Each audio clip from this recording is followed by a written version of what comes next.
Isa pong malakas na palakpak po para sa ating Panginoon. Tayo po ay muling tatayo para po sa salita ng ating pong Panginoon.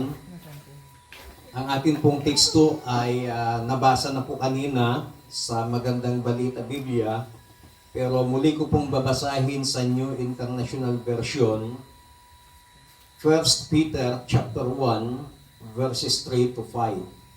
Ganito po ang sinasabi: Praise be to God and Father of our Lord Jesus Christ. In His great mercy, He has given us new birth into a living hope through the resurrection of Jesus Christ from the dead, and into an inheritance that can never perish, spoil, or fade. This inheritance is kept in heaven for you, who through faith are shielded by God's power until the coming of the salvation that is ready to be revealed in the last time. Pagpalain ng Panginoon ang kanyang masalita na atin pong nabasa. Maaari na po kayong umupo. Mula po sa talatang ito ay nais ko pong bigyan ang paksa ng mensahe ng Panginoon, a living hope that will never fade. Ang isang buhay na pag-asa na kailanman ay hindi kukupas. Kung titingnan po natin dito po sa ating teksto, ipinakita po ni Apostol Pedro sa lahat ng mga mananampalataya na meron po tayong isang pag-asa. Nang pag-asang yan ay isa pong buhay na pag-asa at kailanman ay hindi po ito kumukupas at kailanman hindi po ito pwedeng manakaw ni numan. Kadalasan sa ating mga tao ay inilalagay natin ang ating pag-asa sa isang bagay, inilalagay natin ang ating pag-asa sa ating kayamanan, inilalagay natin ang ating pag-asa sa mga material na bagay, inilalagay natin ang ating pag-asa sa mga tao, but at the end, tayo po ay nadidisappoint. Na lagi nating sinasabi, ay ito na ang magbabago ng ating mga buhay. Ito na ang magtataas ng antas ng ating pamumuhay. So sa umpisa, maganda yung pag-asa, but in the end, habang tumatagal, ayun, nakakaranas tayo ng disappointment dahil yung inaasahan natin doon sa isang tao ay hindi po natin nakikita. Kaya nadi-disappoint kadalasan ang maraming tao na ang kanilang pag-asa ay ibinibigay nila sa isang tao o sa isang material na bagay o sa kanilang mga kalakasan. Lagi po nating tandaan that ang lahat ng mga earthly things na alam natin na nagbibigay ng pag-asa sa atin, ang lahat ng ito, ang dulot nito ay magbibigay ng disappointment. Pero kapag ang ating pag-asa ay nalaman natin na meron pala tayong pag-asa sa ating Panginoong Jesucristo, kailanman, kapatid, hindi ka makakaranas ng disappointment. At believers in Christ, yung mga naniniwala sa ating Panginoong Jesucristo at sa mga maniniwala pa sa Kanya, ang lahat ng yan ay mayroong isang buhay na pag-asa na Kanya pong ibinigay at ibibigay sa mga maniniwala pa po sa Kanya. What are these living hopes that never fade? Ano ba itong mga pag-asang ito na hindi po kumukupas? Dito po sa ating talata, sa ating binasa, makikita po natin dito that there are 5 features of the hope that God give us. May 5 katangian ang pag-asa na ibinigay sa atin ng Panginoon mula po sa talatang ito. Number 1, sa verse 3a, Ang sabi po dito, praise be to the God and Father of our Lord Jesus Christ. In His great mercy, He has given us new birth into a living hope. Our hope is rooted in God's mercy. Ang ating pag-asa ay naitanim mula po sa habag ng ating Panginoon. God's mercy is rooted in His character.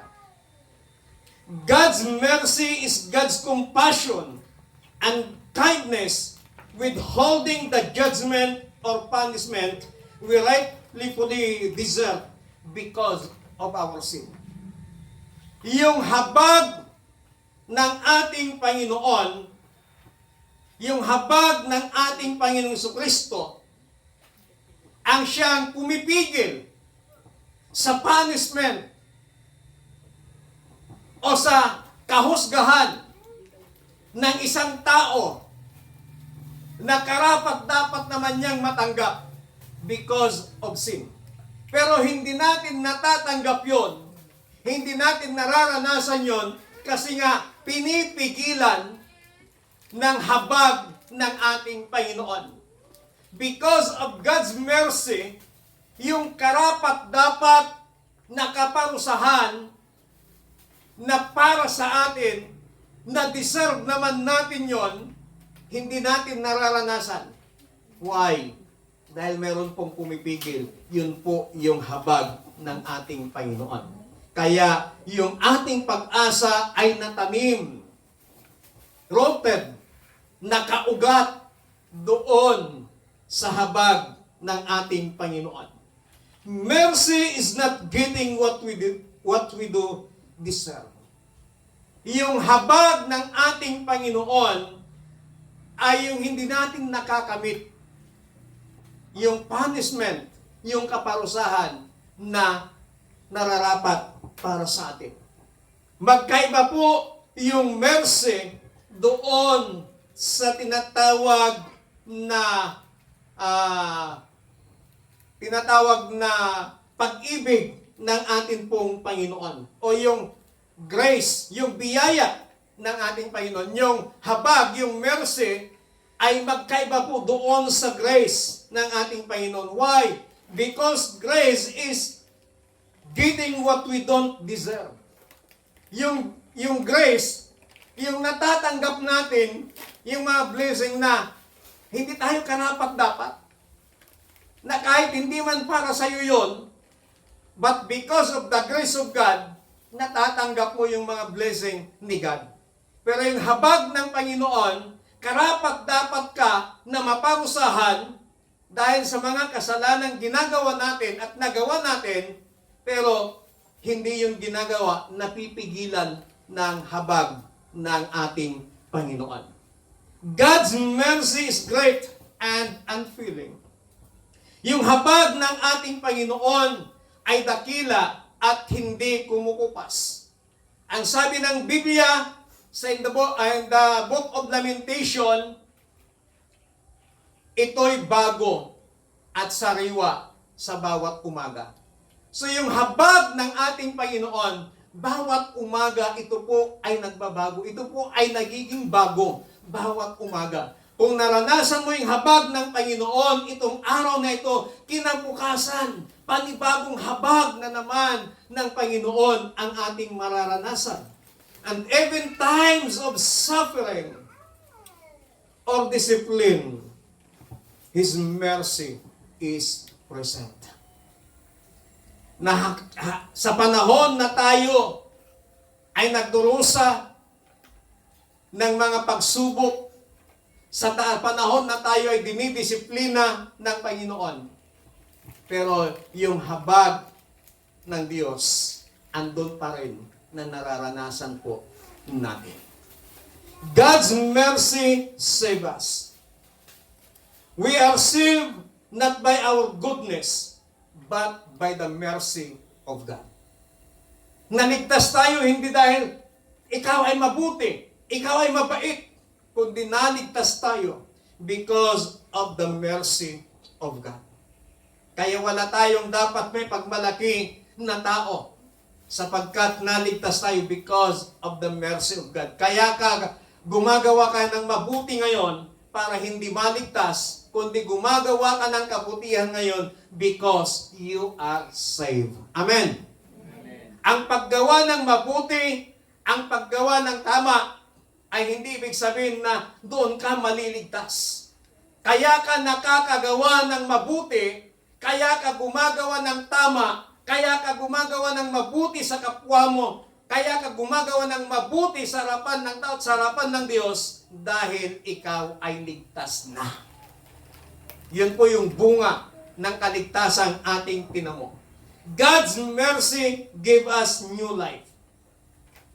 Yung habag ng Panginoon, binigyan niya tayo ng bagong buhay.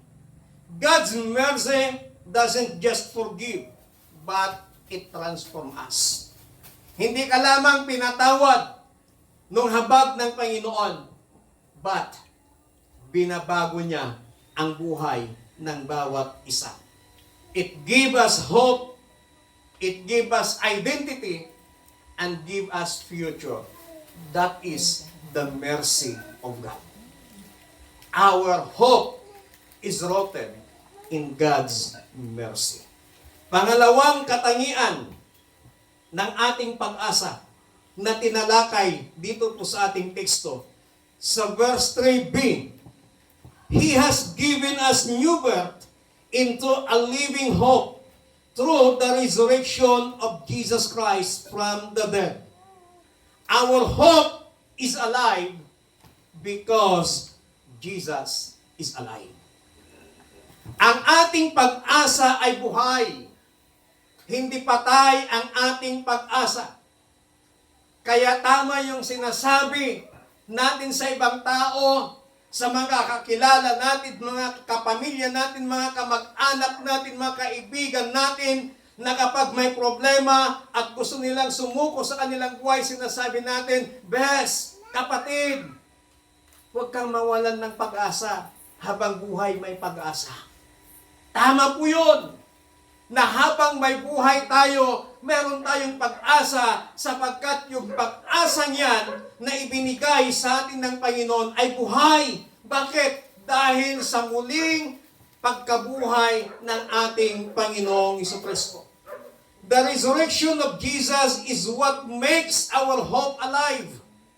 Not rhetorical, but alive. Factual. Hindi kwento lamang, but factual po. Or katotohanan. Jesus conquered death. So death doesn't have the final word.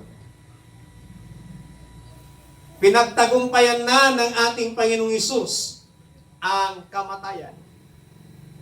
Kaya dahil doon, our hope is alive because it's grounded in a living Savior. Buhay yung ating pag-asa sapagkat binuhay ng ating Panginoong Jesucristo. The resurrection of Jesus guarantees our certain future. Ginagarantiya ng muling pagkabuhay ng ating Panginoong Hesus ang tiyak natin future. The Bible says certain future. Tiyak ang ating future. Sa panahon natin ngayon, tayo hindi natin tiyak kung ano yung future natin. Hindi natin alam kung ano yung mangyayari natin. Kaya nga sa mga ini-interview sa mga trabaho, sa mga kumpanya, kadalasan itong tinatanong nila. After 5 years na nagtatrabaho ka sa kumpanyang ito, how do you see yourself? Paano mo tinitingnan ang iyong sarili after 5 years na nandito ka sa kumpanyang ito? So yung in-interview naman, papakita naman na talagang malaki ang pagbabago sa kanya sa loob ng 5 taon habang siya ay nasa kumpanyang yan. Bagamat hindi pa niya naranasan, nag-a-apply pa lang, pero ipinapakita niya doon sa nag-i-interview na ito yung magiging future ko. Sa loob ng 5 taon, kapag ako'y nandito sa kumpanya nyo, ito yung magiging future ko. Ito yung magiging buhay ko. Pero hindi pa yung tiyak. Baka mamaya, after 3 months, di sila magkasundo ng bisor niya. Baka mamaya, after 5 months, di sila magkasundo ng manager niya. Baka mamaya, hindi niya kakayanin yung stress ng trabaho. Bigla siyang magre-resign. So, ano yung sinasabi mong future mo? Kaya hindi natin alam, hindi tayo tiyak sa ating future. But, ang sinasabi ng Biblia, yung muling pagkabuhay ng ating Panginoong Kristo, tiniyak niya ang ating future. Tiniyak niya yung ating hinaharap.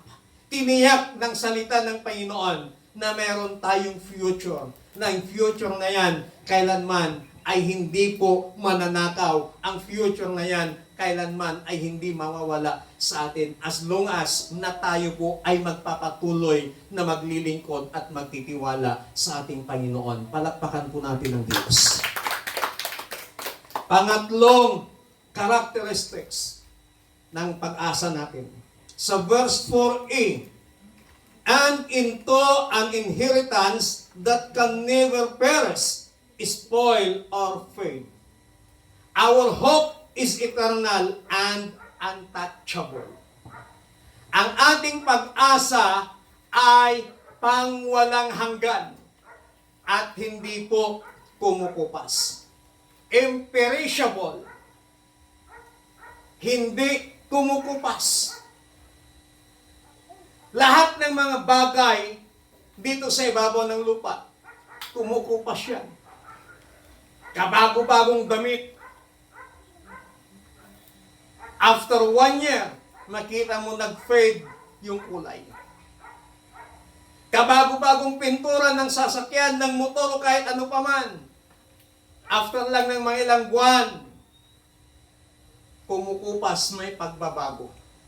Ibig sabihin, lahat ng bagay dito sa ibabaw ng lupa ay perishable. But our hope is imperishable. Hindi po kumukupas yung ating pag-asa. Next, hindi lamang imperishable but undefiled. Hindi nasisira.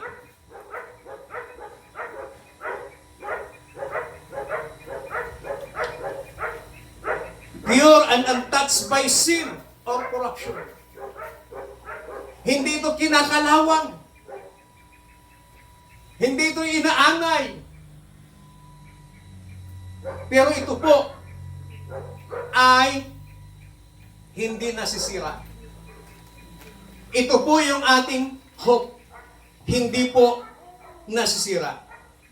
The inheritance is not earthly, but in heavenly. Yung tinutukoy po dito na inheritance po natin ay hindi po dito sa ibabaw ng lupa, but in heaven. Mapapalad yung mga anak na merong minamana na mga lupa, merong mga minamana na kayamanan, ari-arian mula sa kanilang mga magulang. Mapapalad po yung mga yon. Yung mga iba, wala pong minamana at meron lang isang kapirasong lupa, pinag-aawayan pa ng magkakapatid kadalasan. But huwag po tayong mawalan ng pag-asa. Pag wala man tayong namamanang mga material na bagay sa ating mga magulang, meron naman tayong inheritance and heavenly. Doon sa langit. Yun po yung tinatawag, sinasabi ng ating banal na kasulatan. So don't cling too tightly to things that won't last. Huwag nating masyadong yayakapin. Huwag nating masyadong mamahalin yung mga bagay na hindi nagtatagal. Mahalin natin, yakapin natin yung mga bagay na hindi po nasisira at hindi po kumukupas. Ano pong sabi ng salita ng ating Panginoon? ilagay natin sa ating mga isipan yung mga bagay na nasa langit, hindi sa mga bagay na nandito sa lupa. Yes, andito tayo sa ibabaw ng lupa. Kailangan din nating isipin yung mga material na bagay. Kailangan din po nating isipin kung paano natin buhayin ang ating pamilya. Kailangan din nating isipin kung paano tayo matupad yung ating mga pangarap. But, mas sigit nating bigyan ng pagpapahalaga yung mga bagay na nasa langit. Kasi ang lahat ng mga bagay na nandito sa lupa, ang sinasabi ng salita ng Panginoon, iiwanan natin lahat yan. Iiwanan natin lahat yan. Kaya habang ikaw ay may mga pagpapala, habang ikaw ay may tinatanggap na financial, material na bagay, na blessing mula sa Panginoon, enjoyin mo yan. Huwag mong kuriputan ng iyong sarili. Kasi para sa iyo yan. Balang araw iiwanan mo din yan, hindi mo na matitikman, hindi mo na yan mararanasan. Kaya habang buhay pa po tayo, meron kang pagpapalang tinatanggap mula sa Panginoon. Saan mo ka din kuriputan ta sarili mo? Bigyan mo din, itreat mo din yung sarili mo. Bigyan mo din ng reward ang sarili mo, ang pamilya mo mula sa iyong pinagpaguran. Kasi balang araw, ang lahat ng yan, iiwanan mo din. So habang buhay ka pa, ma-enjoy mo pa yung mga blessing ng Panginoon. Amen. Malakpakan natin ang Panginoon. Pang-apat na katangian ng ating pag-asa. Sa verse 4b, this inheritance is kept in heaven for you. Our hope is secure in heaven. Ang sabi ng salita ng Panginoon, ang mga manang ito ay, yung binanggit dito na kept, ay hindi pang kasalukuyan, kundi past tense yung ginamit. Ibig sabihin, nabantayan. At hindi lamang nabantayan, kundi pati sa kasalukuyan, binabantayan. Secured yung ating hope sa langit. It was been reserved and protected. Nakareserba na yan. At protektado na yan. Naranasan nyo ba na kapag panahon ng season ng mga outing, swimming, minsan pag hindi ka nakapagpa-reserve ng cottage mo, pupunta ka doon, wala kang magiging cottage. Wala kang magiging rooms. Why? Dagsahan kasing mga tao, nagiging first come, first serve. Pero kapag bago ka pupunta doon, nagpa-reserve ka muna at nagbigay ng down payment ng reservation, kahit mahuli ka pa, malit ka, na pupunta doon, sa lugar na yan, meron kang tutuluyan. Kasi naka-reserve yun at protektado. Sinong nagbabantay, sinong nag-reserve, sinong nagpuprotekta? Yung may-ari. Ops! Huwag nyo nang, wala nang pwedeng gumalaw dito, wala nang pwedeng mag-stay dito. Kasi meron nang naka-reserva ng mga tao na uukupa sa lugar na ito. Ganon din po yung ating pag-asa doon sa langit. Naka-secure po ito. Naka-reserva na po ito. At protektado na po ito ng ating Panginoong Jesucristo. So we do not fear losing our future in Christ. It is already secured by God. Kaya huwag kang matakot. Huwag kang mangamba. Protektado yon ng ating Panginoon. Ang sabi ng Metrobank, kapag ikaw ay nagbangko sa kanila, ang sinasabi ng Metrobank eh, you're in good hands with Metrobank. Pero kailan lang may nakita akong kaibigan ko nag-post, nawalan ng pera yung account niya So, hindi rin siya secure. Pero yung pag-asa natin, secure, protektado yon ng ating Panginoon. Panglima at ang panghuli na katangian ng ating pag-asa. Sa verse 5, who through faith are shielded by God's power until the coming of the salvation that is ready to be revealed in the last time. Our hope is guarded by God's power. So, hindi lamang secure, hindi lamang protektado, but ito ay binabantayan, hindi ng security, kundi binabantayan ito ng kapangyarihan ng ating Panginoong Diyos. Powerfully guarded. Not only is the inheritance protected, but you are protected. Hindi lamang yung future mo, hindi lamang yung pag-asa mo sa langit ang pinoprotektahan ng Panginoon, but even you, even me, even us, we are protected by God's power. Kaya kahit saan tayo magpunta, kahit saan anuman yung madaanan natin, kapatid, protektado ka ng kapangyarihan ng Panginoon. May mangyari man na hindi magandang insidente, pero yung buhay mo, protektado ka ng Panginoon. Amen. Yun ang mahalaga, yung buhay.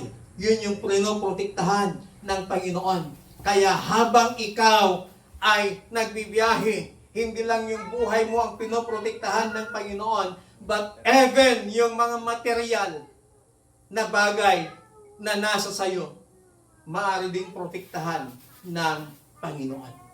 Di ba, nakakakita tayo ng mga nadidisgrasya, sinasabi natin, mabuti nga, ganyan lang, di baling masira yung sasakyan, di ba rin masira yung motor, ang importante, ligtas ka. Di ba ganun yung sinasabi natin sa mga taong nadidisgrasya? Ibig sabihin, pinapahalagahan pa rin natin yung buhay. Ganon din ang Panginoon. Pinapahalagahan niya yung buhay mo, yung buhay ko, kaya ikaw ay kanyang pinoprotektahan sa pamamagitan ng kanyang kapangyarihan. Kahit saan man tayo magpunta, sometimes yung mga material na bagay nawawala, yung mga material na bagay nasisira, pero yung buhay po natin, protektado pa rin ng Panginoon. Amen. So ito po yung mga katangian ng pag-asa natin sa Panginoon. Even na tayo po ay manghina sa ating pananampalataya, pero yung kapangyarihan ng Panginoon ay strong. He holds our future and our present in the hands of God. Hawak ng Panginoon yung ating hinaharap, yung ating pangkasalukuyan. Hawak ng Panginoon sa pamamagitan ng kanyang makapangyarihang kamay. Tayo na pong lahat ay tumayo. The living hope that God gave us, it comes from God's mercy. It is alive and real. It has an eternal reward. It is secured in heaven and guarded by the power of God. Hayaan po natin ng pag-asang ito ang siyang patuloy na huhubog, babago sa ating mabuhay, na patuloy na maglingkod, patuloy na manampalataya sa ating Panginoon.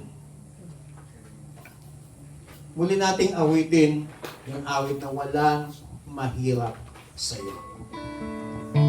Bawat oras, bawat araw ng ating buhay, ito po ay hawak ng ating Panginoon. Hallelujah.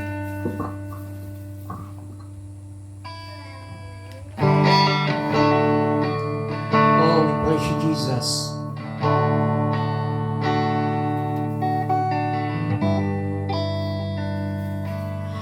Hallelujah. Higit sa ating kailangan. Higit sa ating panalas,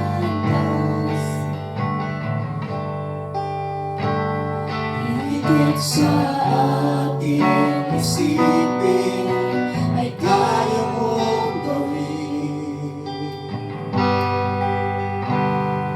higit sa aking palakas, Yes, Lord. minsan Minsan ay hindi nagkulang.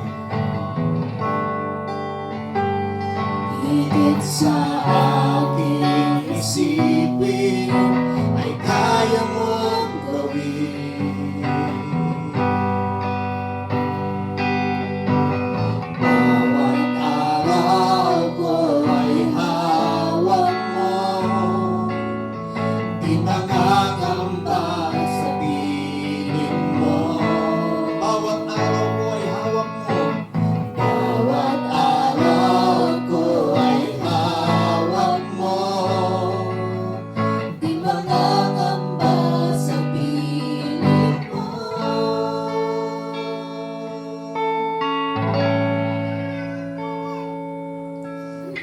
Walang mahirap sa'yo. Walang mahirap sa'yo. Ikaw ang Panginoon na makapangyarihan. Walang mahirap sa'yo. Yes, hallelujah. Kapatid, sa umagang ito, nalaman natin ang katangian ng ating pag-asa sa Panginoon. Hayaan po natin ng pag-asang ito ang siyang patuloy na huhubog sa atin upang tayo ay patuloy na magpuri, patuloy na maglingkod sa ating Panginoon. Let this hope that Christ gave us patuloy na mapalakas ang ating pananampalataya sa Kanya. Panginoon, sa umagang ito, marami pong salamat sa buhay na pag-asa na inyo pong ipinagkaloob, ibinigay sa amin. Thank you for the mercy of God. Thank you for the grace of God. Thank you for the compassion of God. Precious Holy Spirit, patuloy ka naming inanyayahan na patuloy naming maranasan ang iyong kapangyarihan. Patuloy naming maranasan ang kasiglahan ng paglilingkod, pagpupuri namin sa inyo. Na whatever trials na maranasan ng bawat isa, whatever pagsubok na maranasan ng bawat isa, Panginoon, andun pa rin yung kasiglahan ng aming pagpupuri at paglilingkod sa inyo. Sapagkat namumol ang aming buhay, ang aming sarili sa mga pag-asang yan na binigay sa amin ng aming Panginoong Diyos. Salamat po sa inyong presensya sa umagang ito. Salamat sa inyong salita. At hayaan po ninyo, Panginoon, na patuloy naming maranasan ang katagumpayan, kapayapaan, kagalakan na nagmumula po sa inyo. Salamat po ng marami. And with this living hope, O God, patuloy na matanim sa aming puso, sa aming mga isipan, that we have a living hope in Christ. Salamat po. In Jesus Christ, mighty name we pray. Amen.